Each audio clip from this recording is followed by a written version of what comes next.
The Three Wishes, W. Carleton. In ancient times, there lived a man called Billy Dawson, and he was known to be a great rogue.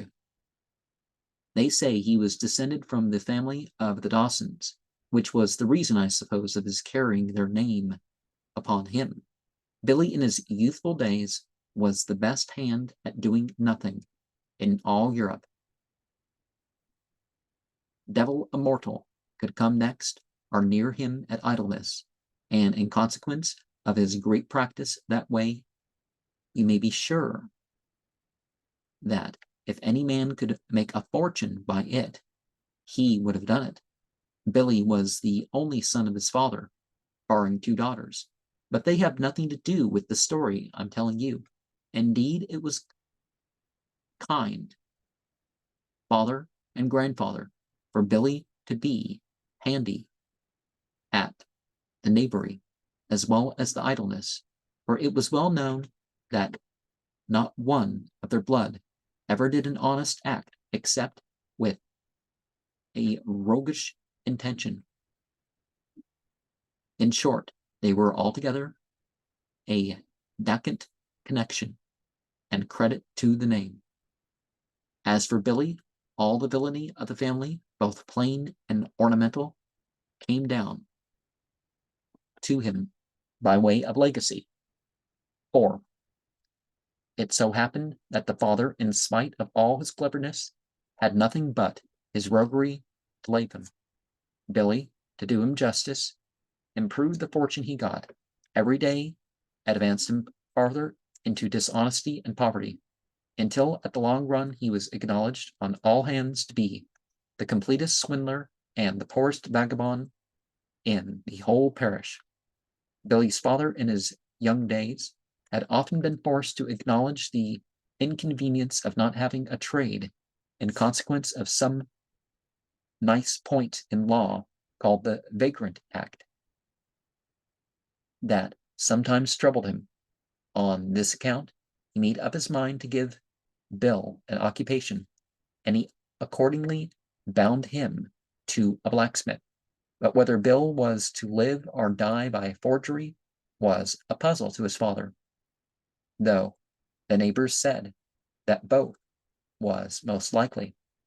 At all events, he was put apprentice to a smith for 7 years, and a hard card his master had to play in managing him. He took the proper method, however, for Billy was so lazy and roguish that it would vex a saint to keep in order. Well, the last story indicated that saints are not any better than the rest of us. Bill, says his master to him one day, that he had been sunning himself about the ditches instead of minding his business. Bill, my boy, I'm vexed to the heart to see you in such a bad state of health. You're very ill with that complaint called an all-overness, however. He says, I think I can cure you. Nothing will bring you about but 3 or 4 sound doses every day of a medicine called the the hazel. Take the first dose now, he says, and he immediately banged him with a hazel cudgel until Billy's bones ached for a week afterwards. If you were my son, said his master, I tell you, as long as I could get a piece of a device growing convenient in the hedges, I'd have you a different youth from where you are.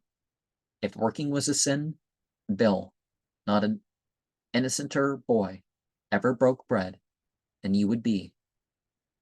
Good people scarce, you think. But however that may be, I throw it out as a hint that you must take your medicine till you're cured, whenever you happen to get unwell in the same way. And if you want people to behave better, hitting them in the head is not an answer, because it will take away some of their ability to control themselves, and perhaps knock away the things that would lead them to be nice or whatever. Yeah, the head's not the place at this moment. From this out kept Bill's nose to the grinding stone, and whenever his complaint returned, he never failed to give him a hearty dose for his improvement. In the course of time, however, Bill was his own man and his own master, but it would puzzle a saint to know whether the master or the man was the more precious youth in the eyes of the world. He immediately married a wife, and, devil a doubt of it, but if he kept her in whiskey and sugar, she kept him in hot water. Bill drank, and she drank. Bill fought, and she fought. Bill was idle, and she was idle. Bill whacked her, and she whacked Bill. If Bill gave her one black eye, she gave him another, just to keep herself in countenance. Never was there a blessed pair so well met, and a beautiful sight it was to see them both at breakfast time blinking at each other across the potato basket, Bill with his right eye black, and she with her left. Yeah, unsavory characters tend to end up together, right?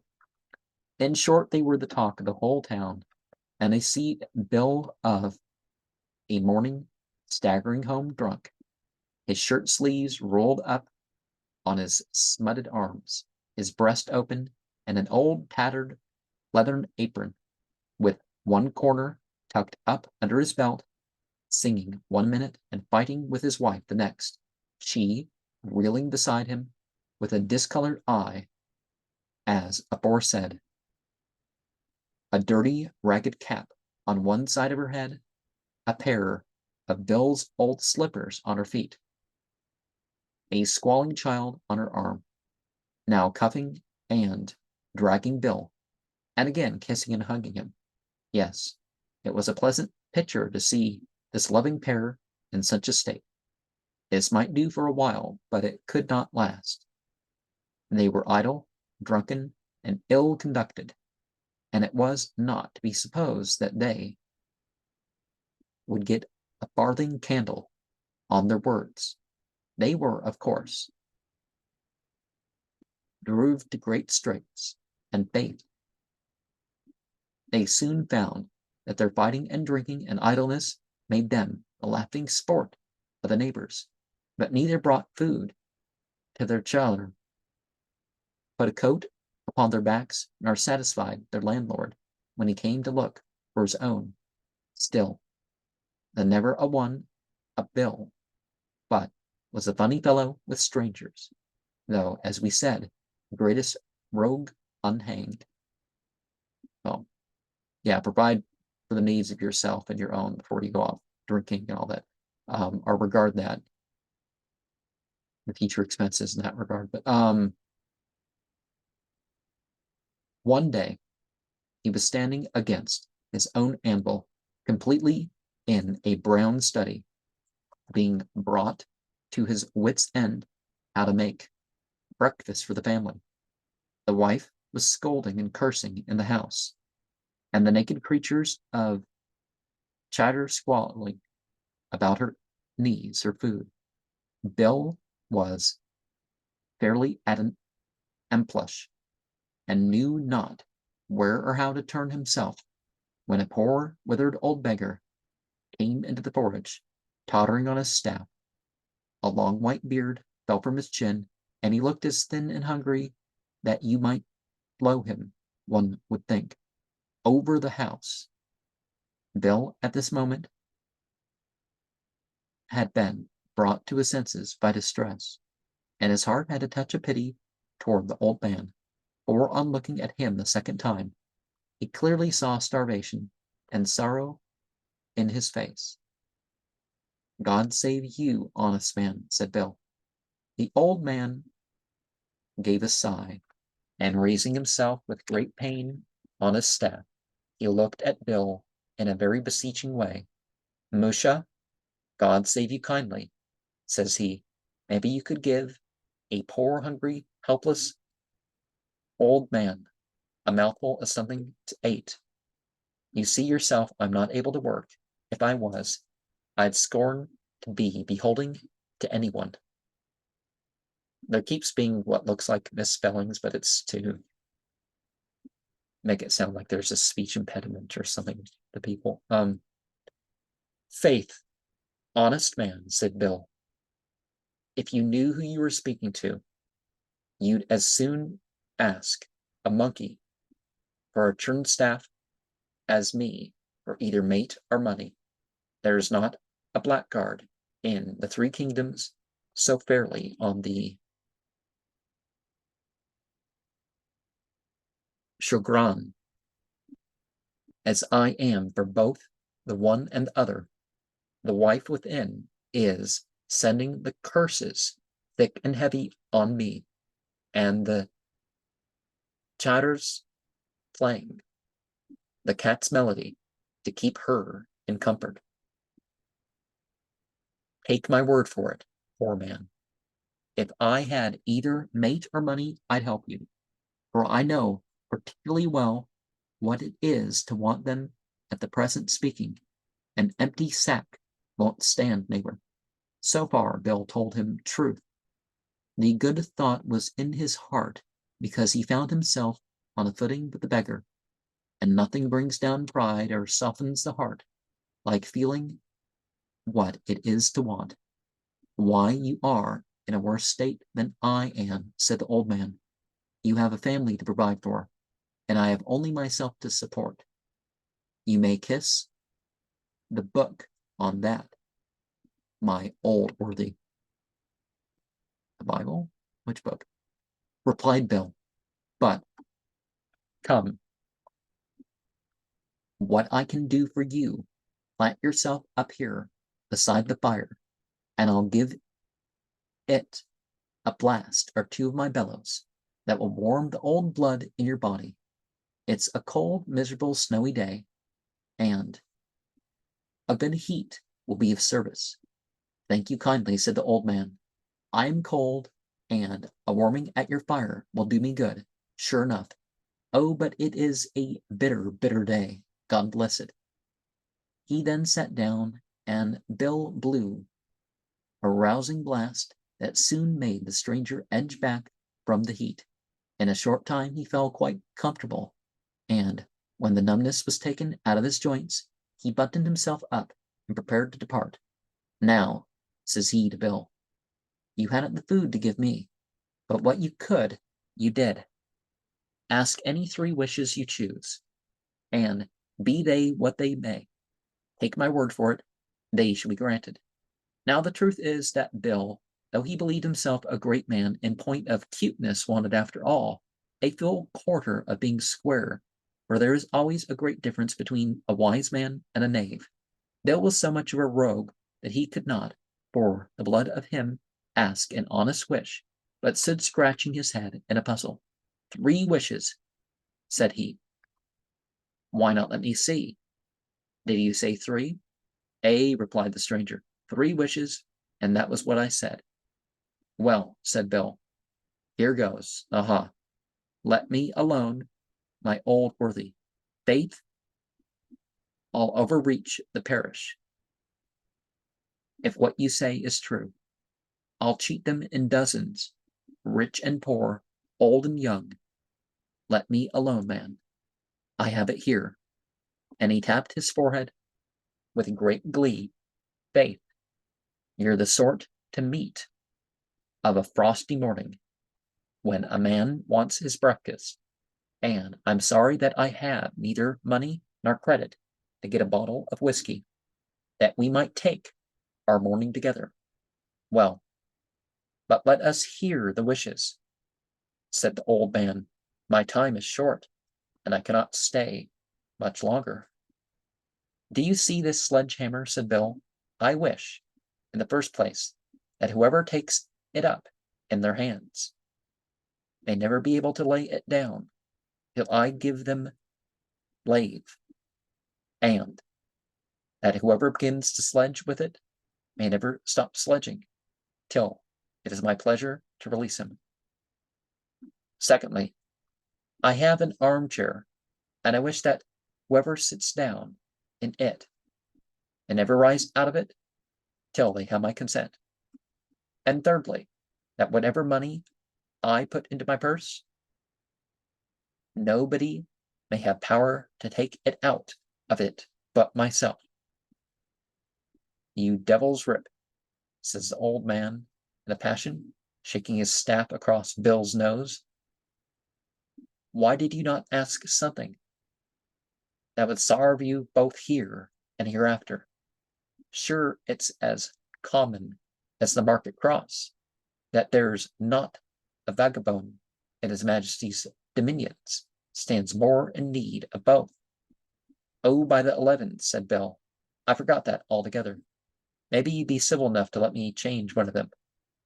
The sora tertior wish ever was made, then I'll make, if only you'll give me another chance at it. Get out, you reprobate, said the old fellow, still in a passion. Your day of grace is past. Little you knew who was speaking to you all this time. I'm Saint Maroki, you blackguard, and I gave you the opportunity of doing something for yourself and your family, but you neglected it, and now your fate is cast, you dirty bog-trotting profligate. Sure, it's well known what you are. Aren't you a byword in everybody's mouth? You and your scold of a wife? By this and by that, if ever you happen to come across me again, I'll send you to where you won't freeze, you villain. He then gave Bill a rap of his cudgel over the head and laid him at his length beside the bellows, picked a broken coal scuttle out of his way, and left the forge in a fury. When Bill recovered himself from the effects of the blow and began to think on what had happened, he could have quartered himself with vexation, for did not asking great wealth as one of the wishes at least, but now the die was cast on him, and he could only make the most of the three he pitched upon. He now bethought him how he might turn them to the best account, and here his cunning came to his aid. He began by sending for his wealthiest neighbors on pretense of business, and when he got them under his roof, he offered them the armchair to sit down in. He now had them safe, nor could all the art of man relieve them, except worthy. Bill was willing. Bill's plan was to make the best bargain he could before he released his prisoners, and let them alone for knowing how to make their purses bleed. There wasn't a wealthy man in the country he did not fleece. The parson of the parish bled heavily. So did the lawyer and a rich attorney, who had retired from practice, swore that the court of chancery itself was paradise compared with Bill's chair. This was all very good for a time. The fame of his chair, however, soon spread.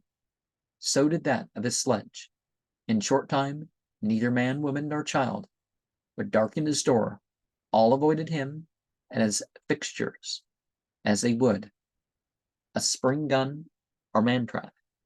Bill, so long as he fleeced his neighbors, never wrought a hand's turn, so that when his money was out, he found himself as badly off as ever. In addition to all this, his character was 50 times worse than before, for it was the general belief that he had dealings with the old boy. Nothing now could exceed his misery, distress, and ill temper. The wife and he and their children all fought among one another. Everyone hated them, cursed them, and avoided them. The people thought they were so acquainted with more than Christian people ought to know. And this, of course, came to Bill's ears. and it vexed him very much. One day he was walking about the fields, thinking of how he could raise the wind once more. The day was dark, and he found himself, before he stopped, in the bottom of a lonely glen, covered by great bushes that grew on each side. Well, thought he, when every other means of raising money failed him, it's reported that I'm in league with the old boy, and as it's a folly to have the name of the connection without the profit, I'm ready to make a bargain with him any day. So, said he, raising his voice, Nick, you sinner, if you be convenient and willing, why stand out here? Show your best leg. Here's your man. The words were hardly out of his mouth when a dark, sober-looking old gentleman, not unlike a lawyer, walked up to him. Bill looked at the foot and saw the hoof. Morrow, Nick, says Bill. Morrow, Bill, says Nick. Well, Bill, what's the news? Devil a much myself, here's a late, says Bill. Is there anything fresh below? I can't exactly say, Bill. I spend little of my time down now. The Tories are in office, and my hands are consequently too full of busyness here to pay much attention to anything else. A fine place, this, sir, says Bill, to take a constitutional walk-in. When I want an appetite, I often come this way myself. High feeding is very bad without exercise. High feeding, come, Bill. You know that you didn't taste a morsel these 24 hours. You know that's a bounce, Nick. I eat breakfast this morning. That would put a stone of flesh on you if you only smell at it. No matter. This is not to the purpose. What's that you were muttering to yourself a while ago? If you want to come to the brunt, here I am for you. Nick, said Bill, your complaint. You want nothing barring a pair of Brian O'Lynn's breeches. Bill, in fact, was bent on making his companion open the bargain because he had often heard that, in the case, with proper care on his own part, he might defeat him in the long run. Other, however, was his match. What was the nature of Brian's garment? Inquired Nick. Why, you know the song, said Bill. Brian O'Lynn had no breeches to wear, so he got a sheep's skin for to make him a pair. With the fleshy side out and the woolly side in, they'll be pleasant and cool, says Brian O'Lynn. A cool pair would serve you, Nick. You're mighty waggish today, Mr. Dawson. And good right I have, said Bill. I'm a man snug and well-to-do in the world. Have lots of money, plenty of good eating and drinking, and what's more need a man wish for. True, said the other. In the meantime, it's rather odd that so respectable a man should not have 6 inches of unbroken cloth in his apparel. You're as naked a tatterdemalion as I ever laid my eyes on. In full dress for a party of scarecrows, William. That's my own fancy, Nick. I don't work at my trade like a gentleman. And this is my forge dress, you know. Well, but what did you summon me here for? Said the other. You may as well speak out, I tell you. For my good friend, unless you do, I shan't. Smell that. I smell more than that, said Bill. And by the way, I'll thank you to give me the windy side of you. Curse all sulphur. I say. There, that is what I call an improvement in my condition. But as you are so stiff, says Bill, why all the short and long of it, that ahem, you see, I'm tut sure you know I have a thriving trade of my own, and that if I like, I needn't be at a loss. But in the meantime, I'm rather in a kind of so don't you take? And Bill winked knowingly, hoping to trick him into the first proposal. You must speak above board, my friend, says the other. I'm a man of few words, blunt and honest. If you have nothing to say, be plain. Don't think I can be losing my time with such a pitiful rascal as you are. Well, says Bill, I want money then, and am ready to come into terms. What have you to say to that, Nick? Let me see you, let me look at you, says his companion, turning him about. Now, Bill, in the first place, are you not as finished a scarecrow as ever stood upon two legs? I play second fiddle to you there again, says Bill. There you stand with the blackguard's coat of armor quartered under your eye, and don't make little of blackguards, said Bill, nor spake disparagingly of your own crest. Yeah, don't blaspheme or insult, lest, it be returned upon you or your path or whatever. Why, what would you bring, you brazen rascal, if you were fairly put up at auction? Faith, I'd bring more bidders than you would, said Bill. If you were to go off at auction tomorrow, I'll tell you they should bid downward to come to your value, Nicholas. We have no coin small enough to purchase you. Well, no matter, said Nick. If you are willing to be mine at the expiration of 7 years, I will give you more money than ever the rascally breed of you was worth. Done, said Bill. But no disparagement to my family in the meantime. So down with the hard cash, and don't be a niggard. The money was accordingly paid down, but as nobody was present except the giver and a receiver, the amount of what Bill got was never known. Won't you give me a luck penny, said the old gentleman. Now I changed the word to be something for stingy. Tut, said Bill, so prosperous an old fellow as you cannot wait. You cannot want it. However, bad luck to you with all my heart, and it's rubbing grease to a fat pig to say so. Be off now, or I'll commit suicide on you. Your absence is a cordial to most people. You infernal old profligate, you have injured my morals, even for the short time you have been with me, for I don't find myself so virtuous as I was. Is that your gratitude, Billy? Is it gratitude you speak of, man? I wonder you don't blush when you name it.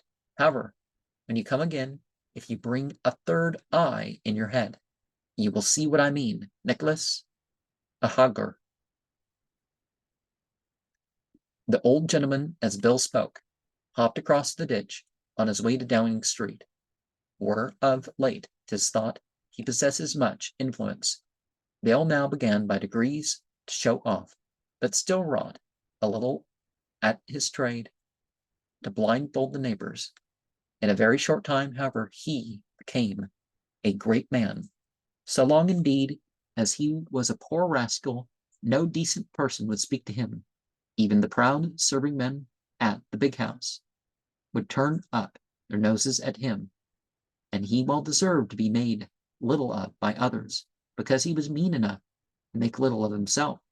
But when it was seen and known that he had oceans of money, it was wonderful to think, although he was now a greater blackguard than ever, how those who despised him before began to come round him and court his company. Bill, however, had neither sense nor spirit to make those sunshiny friends know their distance. Not he. Instead of that, he was proud to be seen in decent company, and so long as the money lasted, it was hail fellow well met between himself and every fair-faced spunger who had a horse under him, a decent coat to his back, and a good appetite to eat his dinners. With riches and all, Bill was the same man still, but somehow or other there is a great difference between a rich profligate and a poor one, and Bill found it so to his cost in both cases. Now, one of the things that we look at is that we have, when it comes to this, it doesn't matter what the material rewards or whatever it could be, or whether a person's asking for what could be nice or not. Those who worship the devil,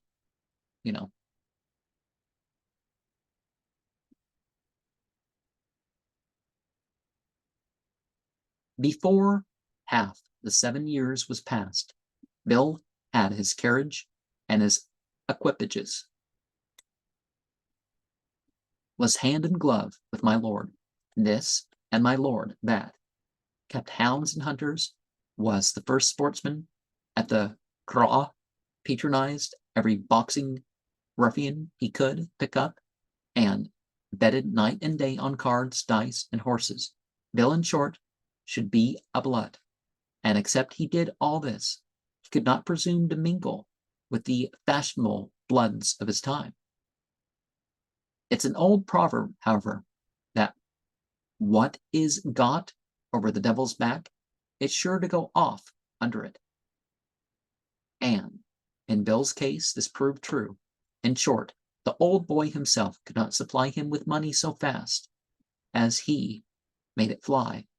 It was come easy, go easy with Bill, and so sign was on it. Before he came within 2 years of his time, he found his purse empty. And now came the value of his summer friends to be known. When it was discovered that the cash was no longer flush with him, that stud and carriage and hounds were going to the hammer, whish.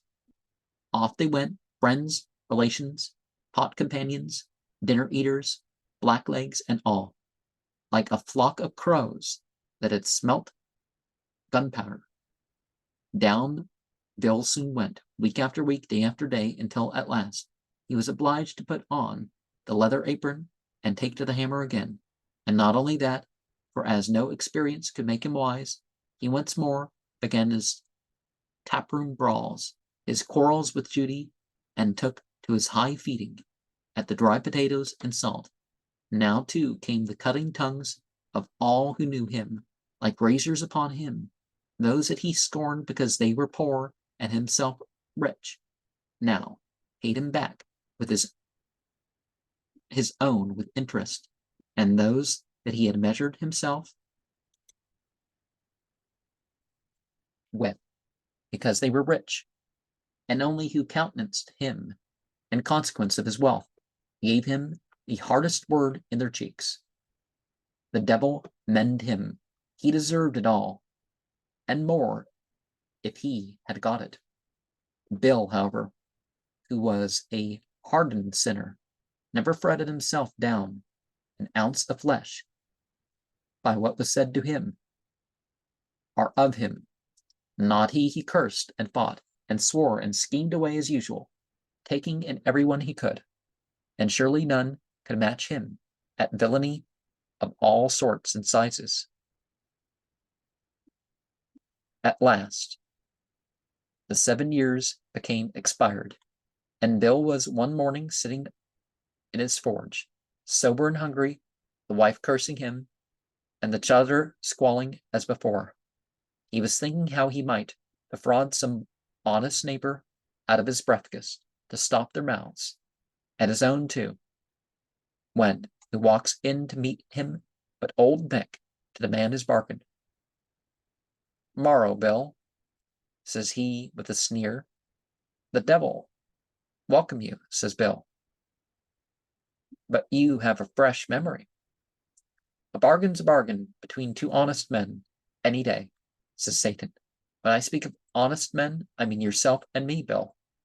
And he put his tongue in his cheek to make game of the unfortunate rogue he had come for. "Nick, my worthy fellow," said Bill, "have bowels. You wouldn't do a shabby thing. You wouldn't disgrace your own character by putting more weight upon a falling man. You know what it is to get a come down yourself, my worthy. So just keep your toe in your punt and walk off with yourself somewhere else. A cool walk will sarve you better than my company, Nicholas." "Bill, it's no use in shirking," said his friend. "Your swindling tricks may enable you to cheat others, but you won't cheat me, I guess. You want nothing to make you perfect in your way but to travel. And to travel you shall under my guidance, Bill. No, no, I'm not to be swindled, my good fellow. I have rather a better option of myself, a better opinion, Mr. D, than to think that you could outwit one Nicholas Cloutey, Esquire. Ahem." "You may sneer, you sinner," replied Bill, "but I tell you that I have outwitted men who could buy and sell you to your face. Despair, you villain, when I tell you that no attorney could stand before me." Satan's countenance got blank when he heard this.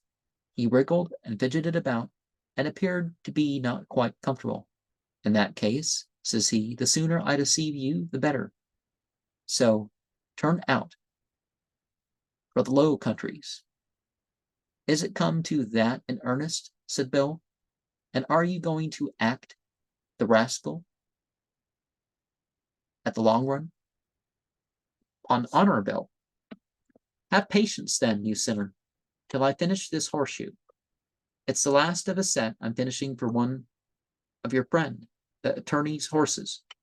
And here, Nick, I hate idleness. You know it's the mother of mischief. Take this sledgehammer and give a dozen strokes or so till I get it out of hands. And then, here's with you, since it must be so." He then gave the bellows a puff that blew half a peck of dust in Clubfoot's face, whipped out the red-hot iron, and set Satan sledging away for bare life. "Faith," says Bill to him, when the shoe was finished, "it's 1,000 pities over the sledge should be out of your hand. The great Para Gow was a child to you at sledging. You're such an able tyke. Now just exercise yourself till I bid the wife and chartered goodbye, and then I'm off." Out went Bill, of course, without the slightest notion of coming back, no more than Nick had that he could not give up sledging, and indeed neither could he, but was forced to work away as if he was sledging for a wager. This was just what Bill wanted. He was now compelled to sledge on until it was Bill's pleasure to release him. And so we leave him, very industriously employed, while we look after the worthy who outwitted him. In the meantime, Bill broke cover and took to the country at large, wrought a little journey work wherever he could get it, and in this way went from one place to another, till in the course of a month he walked back very coolly in his own forge to see how things went on in his absence. There he found Satan in a rage, the perspiration pouring from him in torrents, hammering with might and main upon the naked anvil. Bill calmly leaned back against the wall, placed his hat upon the side of his head, put his hands into his breeches pockets, and began to whistle Schongau's hornpipe. At length he says, in a very quiet and good-humored way, "Morrow, Nick." "Oh," says Nick, still hammering away. "Oh, you double-distilled villain, Hetch. May the most refined, ornamental hetch collection of curses that was ever gathered, hetch, until a single nosegay of ill fortune, hetch, shine in the buttonhole of your conscience, hetch. While your name is Bill Dawson, I denounce you, hetch, as a double-milled villain, a finished, hot-pressed knave, hetch, in comparison of whom all other knaves I ever knew, hetch, attorneys included, are honest men. I brand you, hetch, as the pearl of cheats, a tip-top taken, hetch, I denounce you, I say again, for the villainous treatment, hetch, I received at your hands in this most untoward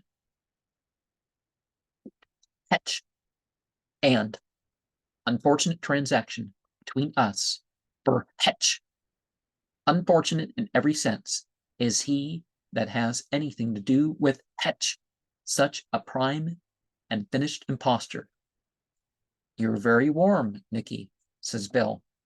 What puts you into a passion, you old sinner?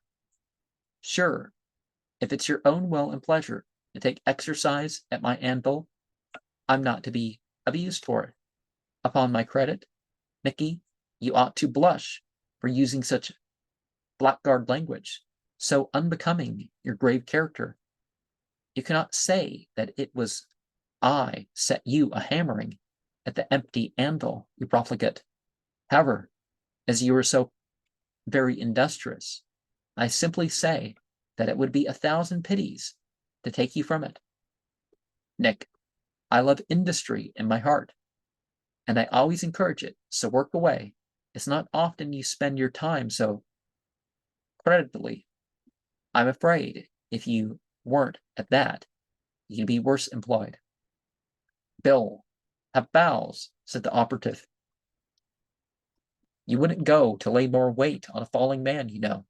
You wouldn't disgrace your character by such a piece of iniquity as keeping an inoffensive gentleman advanced in years at such an unbecoming and rascally job as this.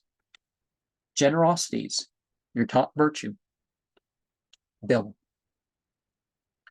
Not but that you have many other excellent ones, as well as that, among which you say yourself, I reckon industry, but still it is in generosity you shine.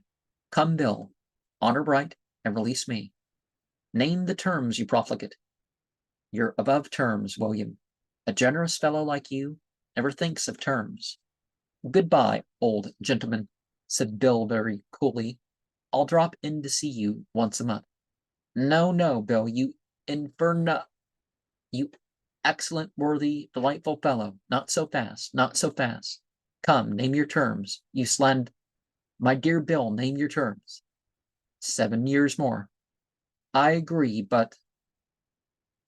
And the same supply of cash as before. Down on the nail here. Very good, very good. You're rather simple, Bill. Rather soft, I must confess. Well, no matter. I shall yet turn the tab up. You are an exceedingly simple fellow, Bill.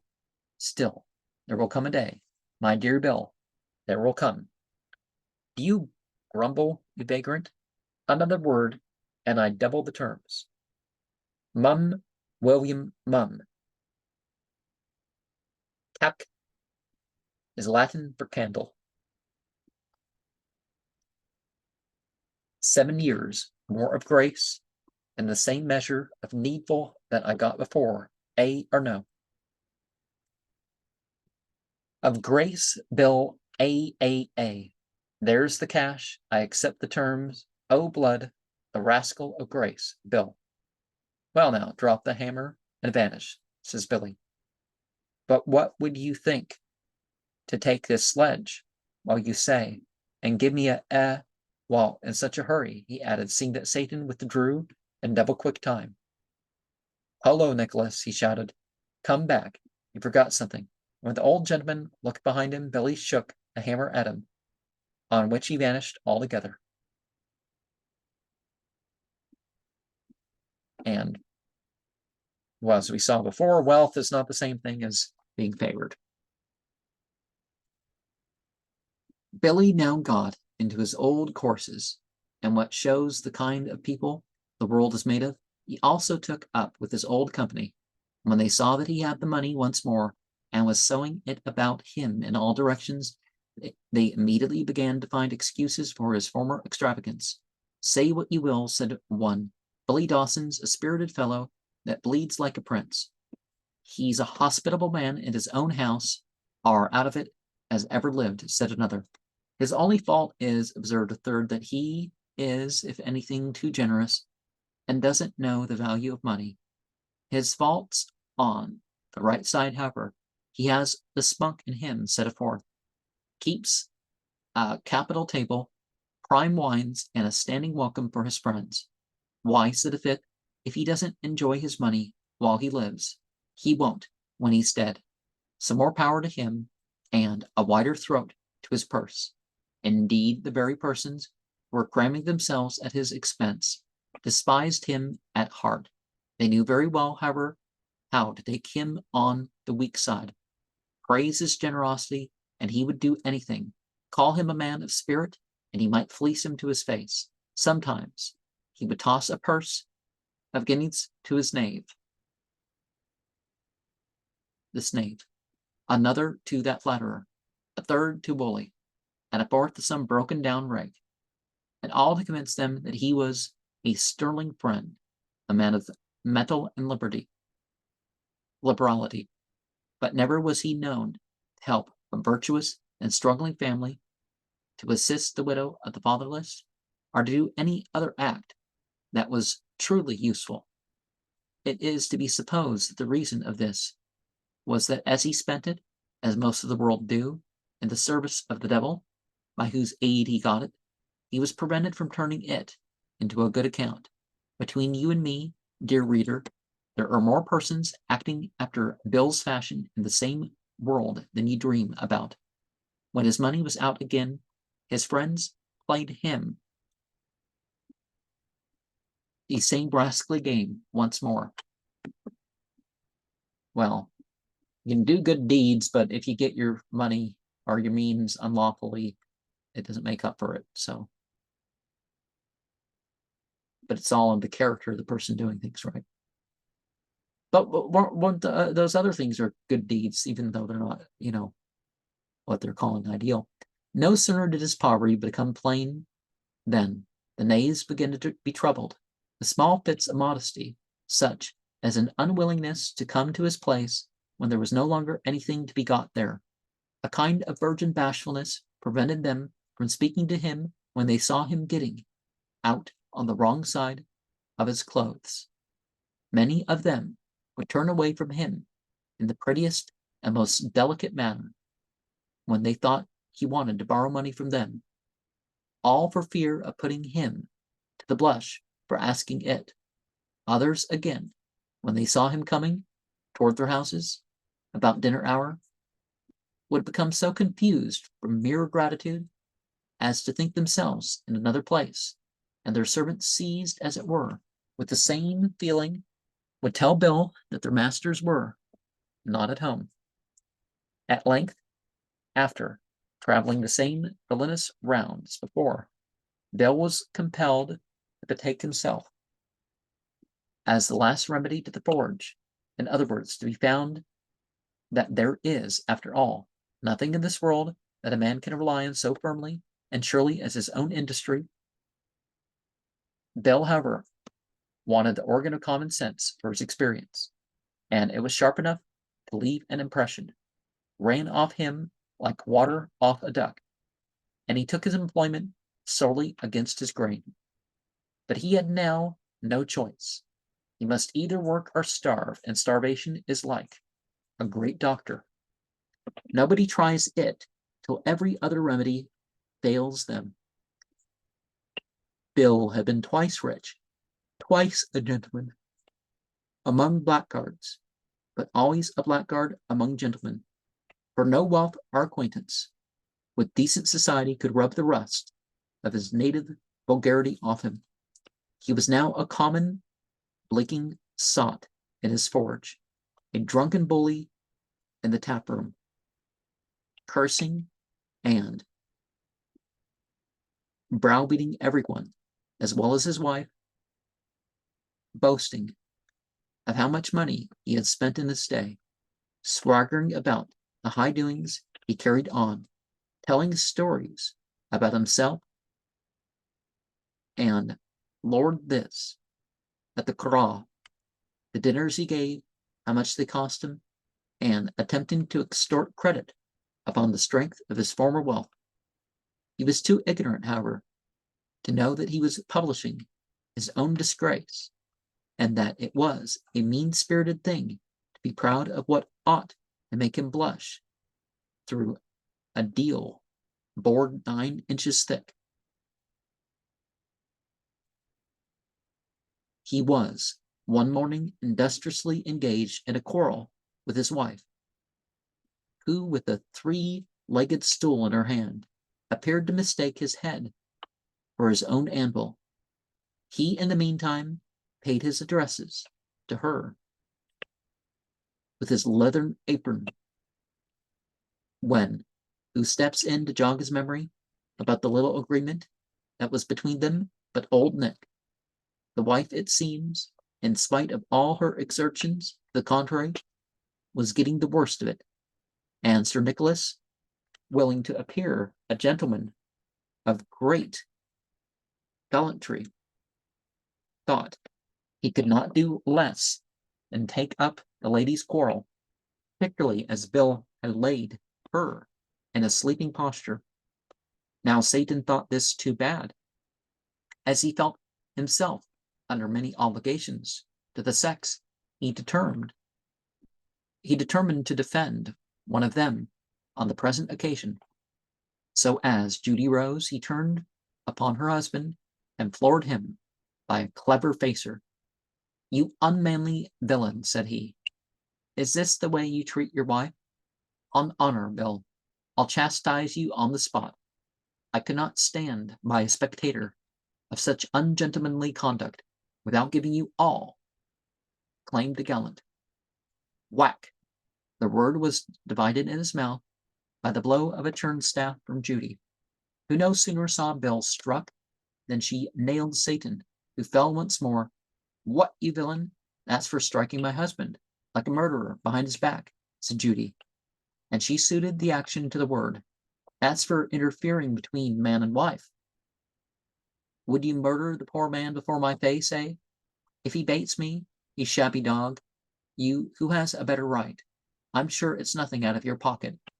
Must you have your finger in every pie?" This was anything but idle talk, for at every word she gave him a remembrance, hot and heavy. Nicholas backed, danced, and hopped. She advanced, still drubbing him with great perseverance, till at length he fell into redoubtable armchair, which stood exactly behind him. Bill, who had been putting in 2 blows for Judy's one, seeing that his enemy was safe now got between the devil and his wife, a situation that few will be disposed to envy him. "Tenderness, Judy," said the husband. "I hate cruelty. Go put the tongs in the fire and make them red hot. Nicholas, you have a nose," said he. Satan began to rise, but was rather surprised to find that he could not budge. "Nicholas," says Bill, "how is your pulse? You don't look too well. That is to say, you look worse than usual."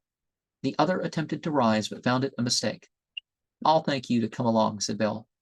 "I have a fancy to travel under your guidance, and we'll take the Low Countries in our way, won't we?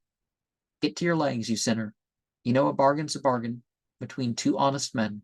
Nicholas, meaning yourself and me. Judy, are the tongs hot?" Satan's face was worth looking at, as he turned his eyes from the husband to the wife, and then fastened them on the tongs, now nearly at the furnace heat in the fire, conscious at the same time that he could not move out of the chair. "Billy," he said, You won't forget that I rewarded you generously the last time I saw you in the way of business. Faith, Nicholas, it fails me to remember any generosity I ever showed you. Don't be womanish. I simply want to see what kind of stuff your nose is made of, and whether it will stretch like a rogue's conscience. If it does, we will flutter it up in the chimney with red-hot tongs. And when this old hat is fixed on the top of it, let us alone for a weathercock.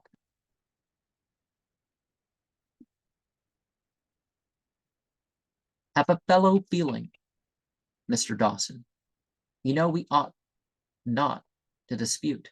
Drop the matter, and I'll give you the next 7 years. We know all that, says Billy, opening the red hot tongs very coolly. Mr. Dawson, says Satan, if you cannot remember my friendship to yourself, don't forget how often I stood your father's friend, your grandfather's friend, and the friend of all your relations up to the 10th generation. I intended also to stand by your children after that, so long as the name of Dawson, and a respectable one it is, might last. Don't be blushing, Nick, says Bill. You're too modest. That was ever your failing. Hold up your head. There's money bid for you. I'll give you such a nose, my good friend, that you will have to keep an outrider before you. Carry the end of it on his shoulder. Mr. Dawson, I pledge my honor to raise your children in the world as high as they can go, no matter whether they desire it or not. That's very kind of you, says the other, and I'll do as much for your nose. He gripped it as he spoke, and the old boy immediately sung out. Bill pulled, and the nose went with him like a piece of warm wax. He then transferred the tongs to Judy, got a ladder, resumed the tongs, ascended the chimney, and tugged stoutly at the nose until he got it 5 feet above the chimney. He then fixed the hat upon the top of it and came down. There's a weathercock, said Billy.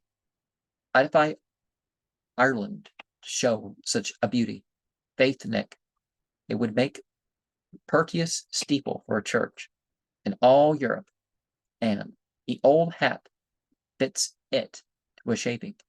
In this state, with his nose twisted up the chimney, Satan sat for some time, experiencing the novelty of what might be termed a peculiar sensation. At last, the worthy husband and wife began to relent. I think, said Bill, that we have made the most of the nose as well as the joke, I believe, said Judy. It's long enough. What is, says Judy. Why, the joke, says the husband. Faith and I think so is the nose, said Judy. What do you say yourself, Satan? Said Bill. Nothing at all, William, said the other. But that, ha ha. It's a good joke, an excellent joke, and a goodly nose too, as it stands. You were always a gentlemanly man, Bill, and did things with a grace. Still, if I might give an opinion on such a trifle, it's no trifle at all, says Bill. If you spake of the nose, very well, it's not, says the other. Still, I am decidedly of opinion that you could shorten both the joke and the nose without further violence. You would lay me under very heavy obligations, which I shall be ready to acknowledge and repay as I ought. Come, said Bill, shell out once more, and be off for 7 years, as much as you came down with the last time. Vanish. The words were scarcely spoken when the money was at his feet, and Satan invisible. Nothing could surpass the mirth of Bill and his wife at the result of this adventure. They laughed until they fell down on the floor. It is useless to go over the same ground again. Bill was still incorrigible. The money went as the devil's money always goes. Bill caroused and squandered, but could never turn a penny of it to a good purpose. In this way, year after year went, till the 7th was closed, and Bill's hour come. He was now, and had been for some time past, as miserable a knave as ever. Not a shilling had he, nor a shilling's worth, with the exception of his forge, his cabin, and a few articles of crazy furniture. In this state, he was standing in his forge as before, straining his ingenuity how to make out a breakfast, when Satan came to look after him. The old gentleman was sorely puzzled how to get at him. He kept skulking and sneaking about the forge for some time, till he saw that Bill hadn't a cross to bless himself with. He immediately changed himself into a guinea and lay in an open place where he knew Bill would see him. If, said he, I once get into his possession, I can manage him. The honest smith took the bait, for it was well gilded. He clutched the guinea, put it into his purse, and closed it up. Ho, ho, shouted the devil out of the purse. You're caught, Bill. I've secured you at last, you knave, you. Why don't you despair, you villain? When you think of what's before you, why, you unlucky old dog, said Bill. Is it there you are? Will you always drive your head into every loophole that's set for you? Faith, Nick, Acora, I'd never had you bagged till now. Satan then began to tug and struggle, with a view of getting out of the purse, but in vain. Mr. Dawson, said he, we understand each other. I'll give thee 7 years additional, and the cash on the nail. But, easy, Nicholas, you know the way to the hammer. That's enough. It's not a whipping with feathers you're going to get anyhow. Just be easy. Mr. Dawson, I grant I'm not your match. Release me, and I double the case. I was merely trying your temper, when I took the shape of a guinea. Faith, and I'll try yours before I leave it. I've a notion. He immediately commenced with the sledge, and Satan sang out with considerable want of firmness. Am I heavy enough? Said Bill. Lighter, lighter, William, if you love me. I haven't been well lately, Mr. Dawson. I've been delicate. My health, in short, is in a very precarious state, Mr. Dawson. I can believe that, said Bill, and it will be more so before I have done with you. Am I doing it right? Bill, said Nick, is this gentlemanly treatment in your own respectable shop? Do you think if you dropped into my little place that I'd act this rascally part toward you? Have you no compunction? I know, replied Bill, sledging away with vehemence, that you're notorious for giving your friends a warm welcome. Devil, an old youth, more so. But you must be dalling and bad coined, must you? However good or bad, you're in for a sweat now, you sinner. Am I doing it a purty? Lovely, William, but if possible, a little more delicate. Oh, how delicate you are. Maybe a cup of tea would starve you.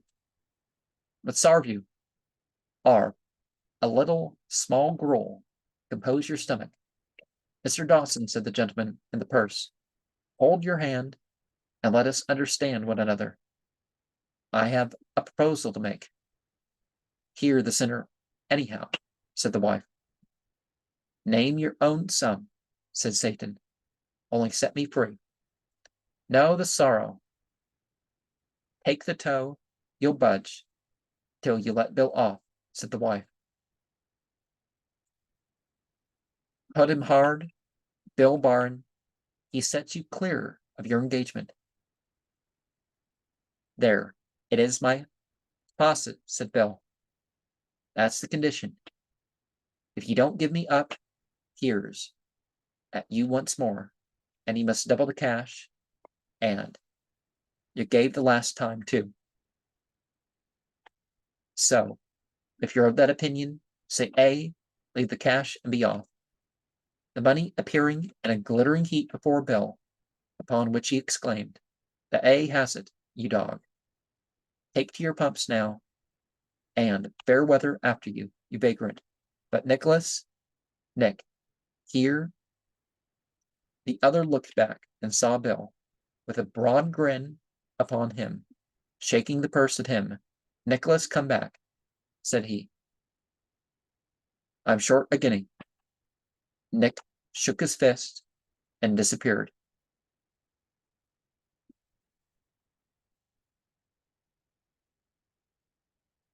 It would be useless to stop now, merely to inform our readers that Bill was beyond improvement. In short, he once more took it to his old habits and lived on exactly in the same manner as before. He had 2 sons, one as great as a blackguard as himself, and who was also named after him. The other was a well-conducted, virtuous young man called James, who left his father, and, having relied upon his own industry and honest perseverance in life, arrived afterward to great wealth and built the town called Castle Dawson, which is so called from its founder until this day. Bill at length, in spite of his wealth, was obliged, as he himself said, to travel. In other words, he fell asleep one day and forgot to awaken, or in still plainer terms, he died. Now it is usual when a man dies to close the history of his life and his adventures at once. But with our hero, this cannot be the case. The moment Bill departed, he was very naturally bent his steps towards the residence of St. Maroki, as being, in his opinion, likely to lead him toward the snuggest berth he could readily make out. On arriving, he gave a very humble kind of knock, and St. Maroki appeared. "God save your reverence," said Bill, very submissively. "Be off, there is no admittance here for so poor a youth as you are," said St. Maroki. He was now so cold and fatigued that he cared little where he went, provided only, he said himself, he could rest his bones and get an air of the fire. Accordingly, after arriving at a large black gate, he knocked as before, and was told he would get instant admittance the moment he gave his name. "Billy Dawson," he replied. "Off instantly," said the porter to his companions, "and let his majesty know that the rascal he dreads so much is here at the gate. Such a racket and tumult were never heard as the very mention of Billy Dawson created." In the meantime, his old acquaintance came running towards the gate with such haste and consternation that his tail was several times nearly tripping up his heels. "Don't admit that rascal," he shouted. "Bar the gate, make every chain and lock, and bolt fast. I won't be safe, and I won't stay here. Nor, none of us need stay, if he gets in. My bones are sore yet after him. No, no, be gone, you villain. You'll get no entrance here. I know you too well." Billy could not help giving a broad, malicious grin at Satan, and, putting his nose through the bars, he exclaimed, "Ha, you old dog, I have you afraid of me at last, have I?" He had scarcely uttered the words when his foe, who stood inside, instantly tweaked him by the nose, and Bill felt as if he had been gripped by the same red-hot tongs which he himself had formerly tweaked the nose of Nicholas. Bill then departed, but soon found that in consequence of the inflammable materials which strong drink had thrown into his nose, that organ immediately took fire, and indeed, to tell the truth, kept burning night and day, winter and summer, without ever once going out from that hour to this. On the spiritual platform, certain physical deeds can add up like that. Such was the sad fate of Billy Dawson, who has been walking without stop or stay from place to place ever since, and in consequence of the flame on his nose, and his beard been tangled like a wisp of hay, he has been christened by the country folk Will-o'-the-wisp. Well, as it were to show the mischief of his disposition, the circulating knave, knowing that he must seek the coldest bogs and quagmires in order to cool his nose, seizes upon that opportunity of misleading the unthinking and tipsy night travelers from their way, just that he may have the satisfaction of still taking in as many as possible. Oh, that would be a successful thing of the devil, is to get somebody else to do the leading astray or whatever for him, right?